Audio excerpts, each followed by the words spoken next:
começando mais um programa Geek História, o programa que leva o conhecimento até você através do mundo geek, nerd, muito rock and roll. Seguimos hoje na nossa terceira e última parte da história das histórias em quadrinhos. A ideia era falar um pouco da Era de Bronze e o que acontece posterior a essa era, abordando o Cavaleiro das Trevas, mas como o tempo é curto, então nós vamos pular direto para o Cavaleiro das Trevas e eu fico devendo um programa sobre a Era de Bronze dos quadrinhos, né, que vai vir aí provavelmente daqui 1 ou 2 semanas, porque o programa da semana que vem já está bem encaminhado. Cavaleiro das Trevas de Frank Miller. Uma das características que a Era de Bronze acaba trazendo pra gente é que você começa a trazer contextos políticos, econômicos e sociais. Então essas nuances que acontecem no nosso mundo acabam sendo retratado nas histórias em quadrinhos. Posterior à Era de Bronze, Frank Miller, em 1986, escreve um dos grandes clássicos dos quadrinhos, talvez uma das principais histórias do Batman e com certeza uma das principais histórias no geral dos quadrinhos, que é essa obra aqui, O Cavaleiro das Trevas. Essa aqui, versão encadernada, bonitinha, né, custou caro pra caramba, mas valeu o investimento porque é uma grande obra que eu recomendo você ter na sua casa.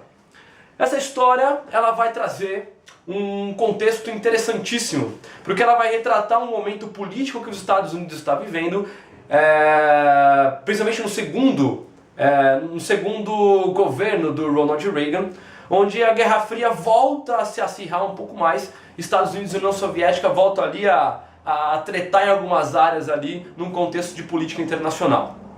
Na história fica muito bem claro, né, o conflito entre as duas, fica muito bem claro o posicionamento do governo norte-americano, fica muito claro a tendência que o mundo acaba levando, a influência da mídia. Então você tem uma série de fatores que estão dentro dessa HQ magistral composta pelo Frank Miller. É óbvio que o Frank Miller ele resgata um Batman que já havia sido criado pelo Bob Kane. Ele acaba resgatando algumas características que foram perdidas na Era de Prata e ele traz isso aí de volta, como um Batman um pouco mais sombrio, um pouco mais, em alguns momentos até quase psicótico, quase insano, porque é um Batman repaginado. É um Bruce Wayne que tem 55 anos de idade, é o Batman que faz 10 anos que não aparece mais em Gotham, ninguém sabe que fim levou o Batman, e Gotham começa a mergulhar no caos. Sem ter o Homem-Morcego para controlar a situação, então várias gangues começam a surgir, e no contexto da história, a gangue chamada Mutante é a grande gangue que controla Gotham. Então Gotham está numa situação caótica, mergulhada na miséria, na corrupção, o Batman sumido, as gangues assumindo o controle de todas as ações, e o governo americano faz o quê?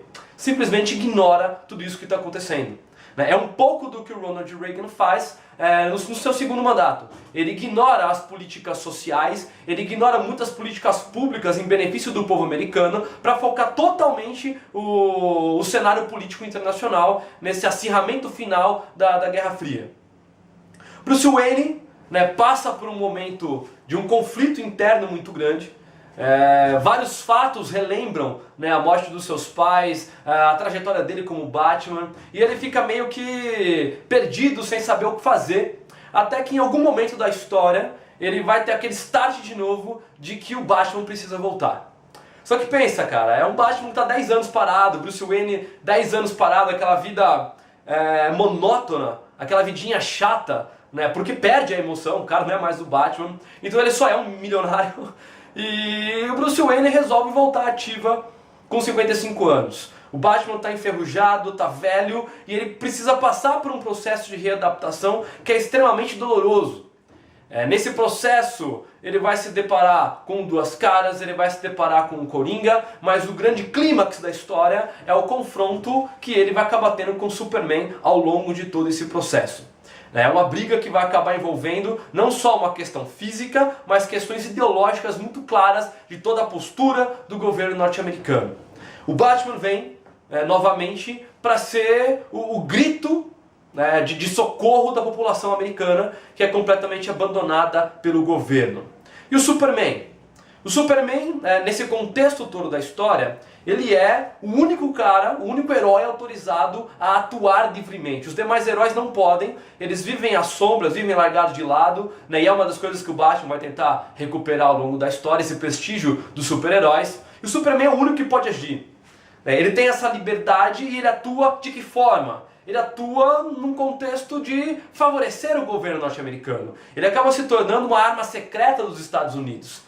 Ele acaba retratando na sua figura um pouco do patriotismo americano. Aquele cara que foi criado no interior dos Estados Unidos, é quase um caipira. Então quando a nave dele vem de Krypton, cai bem no interior dos Estados Unidos. Ele acaba sendo criado como americano. Ele passa a ter uma idolatria, né, um amor pelo seu país, pelo seu povo, pela humanidade no geral. E ele acaba de certa forma sendo manipulado também pelo governo americano para que ele possa agir em favor desse governo que utiliza como uma arma secreta para fazer os seus mandos e desmandos na política internacional. Com isso, o Superman ele acaba, de certa forma, representando os ideais dos Estados Unidos nos anos 80. Ele acaba trazendo, reforçando as ideias de liberdade, mas não uma liberdade como se esperava. Ele acaba resgatando uma tradição, mas não a tradição americana lá da independência. Ele acaba enraizando em si toda essa visão, mas que vai ser totalmente distorcida a favor do governo nessa Guerra Fria, né, que os Estados Unidos acaba passando. É um contexto interessante. A diferença básica é que esse governo americano, ele é corrupto, ele é inescrupuloso e ele faz o que bem entende, dentro e fora do país. A preferência por uma visão internacional acaba abandonando o cidadão americano.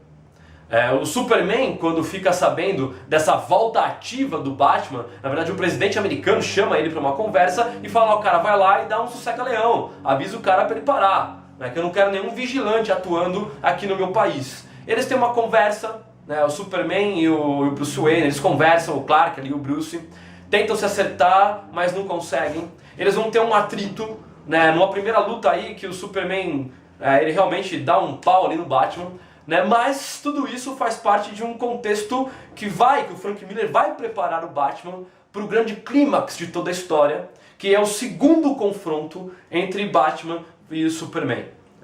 Esqueçam as rivalidades anteriores, esqueçam as brigas anteriores, até porque o que conta nesse momento é uma disputa ideológica. E talvez essa disputa ideológica ela passe, né, nas entrelinhas ao longo de toda a história desses dois heróis. A visão que nós temos do Superman é uma visão que o Batman passa para nós. Então não é uma visão do Superman em relação à história, é o Batman mostrando como esse Superman vai ser retratado. Então é a visão do Batman. Nós, como somos um canal completamente imparcial, vocês podem perceber que nós aqui não defendemos partido nenhum, nós não defendemos herói nenhum, então nós queremos mostrar essa visão para vocês. Essa visão que atinge o seu clímax quando os dois se confrontam. Superman defendendo o governo americano e o Batman sendo um rebelde contra o sistema que se arma. Os dois travam uma briga verbal, com diálogos altamente inteligentes, políticos, ideológicos, e essa briga acaba sendo transportada, essa crítica toda acaba sendo transportada num confronto quase fatal entre eles. O Batman cria um esquema para conseguir carregar o Superman de Kryptonita, e ele começa a se aproveitar de uma armadura de ferro para poder se defender ali dos golpes do Superman, e quando ele é atingido pela Kryptonita, ele começa a sentar a porrada no Superman, naquele que é o clímax, né, de todo cara que gosta do Batman, ver o Superman levando um pau. Fecha parênteses, mas nessa briga toda, em que o mundo se encaminha para uma crise global, os dois heróis se deparam frente a frente. O Superman, ele vai trazer um elemento importante, que ele vai falar pro Batman: olha cara, você está agindo fora da lei. Se você quer justiça, se você quer que as coisas funcionem, haja de acordo com a lei. Existe uma Constituição, existe uma lei e você não pode sair por aí fazendo o que você bem entende. Não existe justiça com as próprias mãos. O Batman, por sua vez, ele joga na cara do Superman o seguinte: olha cara, você não está percebendo que você é uma marionete na mão do governo. Você não está agindo como o cara que você é. Você não está agindo com os ideais que você tem. Tá na hora de você acordar e deixar de ser um bibelozinho na mão do governo americano, que te mostra e te manipula e te leva para onde quer. Então os dois começam nesse embate. E o Batman quase mata o Superman. Ele poderia ter matado o Superman, mas por uma questão, até talvez de respeito entre os dois, ele opta por não fazer isso e acaba simulando a sua própria morte, né, para ter um outro contexto que a história segue. Nessa história a gente poderia fazer aqui facilmente uns 5, 6 programas falando sobre o Cavaleiro das Trevas, que ainda assim ia ser pouco para discutir todo um contexto que envolve aquilo ali, que envolve essa história toda do Frank Miller. Quem ganha a briga final? Eu não sei como isso vai ser retratado nos cinemas, mas nos HQs, né, a forma como isso fica bem claro é o seguinte: ninguém ganha. Ninguém vence por quê? Porque o Superman vai entrar num processo reflexivo de tentar se enxergar, de tentar enxergar todos os seus atos e as consequências dele, e se de fato ele agiu por querer, se de fato ele agiu por um benefício da humanidade, ou se ele realmente foi manipulado e traiu aquilo que ele é, aquilo que ele jurava defender. O Batman leva a um processo de reflexão de que ele não está acima da lei. Ele não pode estar acima de um governo. Por mais que o governo tenha abandonado toda a política social, por mais que o governo tenha abandonado as pessoas à sua própria sorte. A briga é essa, né? O contexto é esse. Quem ganhou? Ninguém. É uma briga ideológica, é uma briga política. E como todas as brigas políticas, elas acabam tendo um contexto e um desfecho que nós deixamos aí para você ler na HQ, ou posteriormente podemos discutir isso aqui. Na prática, ninguém ganha. Na prática, quando existe um conflito interno num país, um conflito entre partidos políticos num país, o país não ganha nada, o povo não ganha nada, ninguém ganha nada com isso.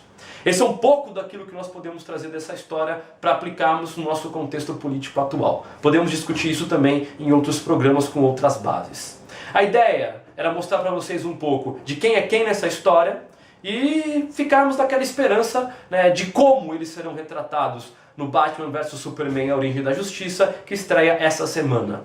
Eu espero que você tenha gostado da nossa série.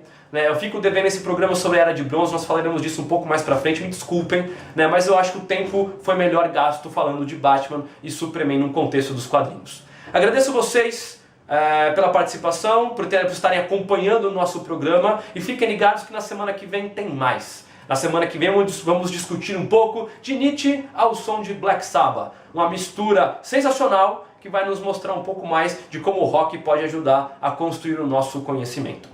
Agradeço vocês por mais um programa, curtam, compartilhem, divulguem, cliquem aí na nossa página no Facebook, acessem, podem cornetar, podem trazer críticas, sugestões, estamos abertos para vocês, porque o programa é de vocês. Muito obrigado, curtam o filme, espero que seja um filme bom e que todos nós possamos aí nos divertir com esse filme tão esperado ao longo desses últimos anos. Valeu galera, muito obrigado, fui!